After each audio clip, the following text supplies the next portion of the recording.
شیر شاہ سوری پٹھان تھا، تو کچھ عرصہ بیچ میں پٹھانوں کی حکومت آئی اور ایسی حکومت کر گیا شیر شاہ سوری کہ انگریزوں نے بھی شیر شاہ سوری کے اصول پر اپنی حکومت کے نظام بنائے تھے۔ ایسی خوبصورت حکومت کر کے گیا شیر شاہ سوری، اور بالکل غریب سا تھا، ایک سپاہی سے اللہ تعالیٰ نے اس کو یہ بہار، صوبہ بہار میں یہ پیدا ہوا تھا، تو اس نے بڑے چکر سے حکومت حاصل کی۔ اس نے نا اپنا ایک جتھا بنا لی، تو اب اس کو ضرورت تھی کوئی شہر میرے قبضے میں ہو، تو اس نے نا وہاں بہار کے ہندو راجا سے کہا کہ مہاراج میں مغلوں سے لڑنے جا رہا، میرے پاس ہے خزانہ بہت سارا، میں چاہتا ہوں آپ کے پاس امانت رکھ دوں، جب میں آؤں گا تو آپ سے لے لوں گا۔ وہ ہندو مہاراج تو جو تھا وہ تو الٹی چھلانگیں لگانے لگا، کہا جی میرے پاس 500 صندوق ہے شرفیوں کے بھرے ہوئے، وہ 5 بھی ہوتے تو پورے ہندوستان کا خرچہ کافی تھا۔ جب اس نے کہا 500 تو اس کی تو رال ٹپک کھڑے، ان کا مہاراج میرے جیسا دیانتدار تمہیں پورے ہندوستان میں نہیں ملے گا، تم لے آؤ، میں بڑی حفاظت کروں گا، جب تم آ جاؤ گے تو تمہیں دوں گا، تم مر گئے تمہاری اولاد کو دوں گا۔ ان کا بس مہاراج میں یہی چاہتا۔ اس نے سپاہی چھپا دی، ہر صندوق میں سپاہی چھپا دی، اندر اٹھا کے ریڑیوں پہ لدوا کے اس نے قلعے کے اندر بھجوا دی۔ جب وہ اندر پہنچے تو وہ جو ریڑیاں لے جا رہے تھے انہیں جا کے کنڈے کھول دیے، وہ باہر نکلے اور انہوں نے منٹوں میں قلعہ فتح کر لیا۔ تو یوں شیر شاہ سوری ایک سپاہی سے بادشاہ بننے کی طرف اس کا قدم اٹھا۔ پھر اس نے 6 سال حکومت کی، پر وہ کام کیے جو لوگ 100 سال میں بھی نہیں کر سکتے۔ میرے گاؤں کے آگے جو سڑک ہے اب پکی ہے، یہ شیر شاہ سوری نے بنوائی، ملتان سے لے کر لاہور تک، اس کو شیر شاہ سوری روڈ کہتے تھے۔ پہلے زمانے میں سڑکیں دریاؤں کے ساتھ ساتھ چلتی تاکہ مسافروں کو پانی ملتا رہے، تو دریا راوی کے ساتھ ساتھ یہ سڑک چلتی۔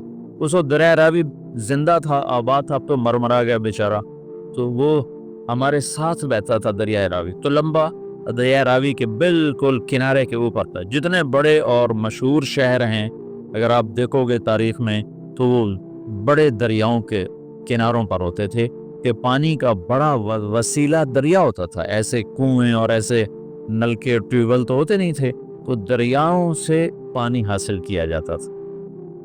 تو شیر شاہ سوری نے ہمایوں کو شکست دی، تو یہ وہاں سے بھاگا اور عمر کوٹ، یہ جو سندھ میں ہے عمر کوٹ، یہاں پہنچا تھا، تو یہاں اکبر پیدا ہوا، پھر ہمایوں نے اس کو بیوی کے ساتھ کابل بھیج دیا، خود وہ ایران چلا گیا، ہجرت کر گیا۔ پھر ایران سے شیعہ بادشاہ کی مدد سے وہ واپس دوبارہ ہندوستان آیا۔ شیر شاہ سوری کی اولاد اتنی قابل نہیں تھے، اتنے سمجھدار نہیں تھے، تو وہ شکست کھا گئے۔ پھر دوبارہ اللہ نے مغلیہ سلطنت کو اقتدار بخشا، تو اکبر 12 سال کی عمر میں بادشاہ بن گیا، نہ علم کی صحبت، نہ علماء کی صحبت۔ آگے درباری علماء ملے جنہوں نے اس کا بیڑا غرق کر کے رکھ دیا، تو اس نے دین الہی ایجاد کر، جس کے لیے مجدد الفسانی رحمت اللہ نے استعمال فرمایا بغیر مناظرے کے۔ یہ مناظرے کام خراب کرتے ہیں، نہ مناظرہ اسلام کا مزاج ہے۔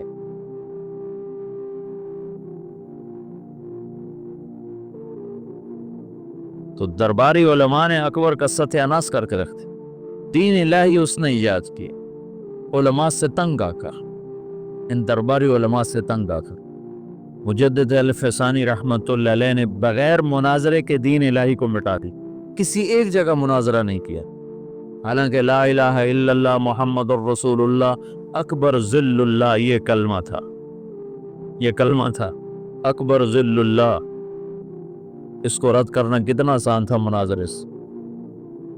گائے کا ذبح کرنا بند، شراب حلال، اکبر کو سجدہ، سورج کی پوجا، صبح بالکونی کھول کے اکبر سورج کے سامنے کتنی دیر تک مالا جپتا تھا، داڑھی منڈانا ضروری، داڑھی رکھنا حرام، سارے حرام کام۔ فیضی اور ابو الفضل کم بختوں، فیضی کیسا عالم تھا جس نے قرآن کی تفسیر لکھی تھی،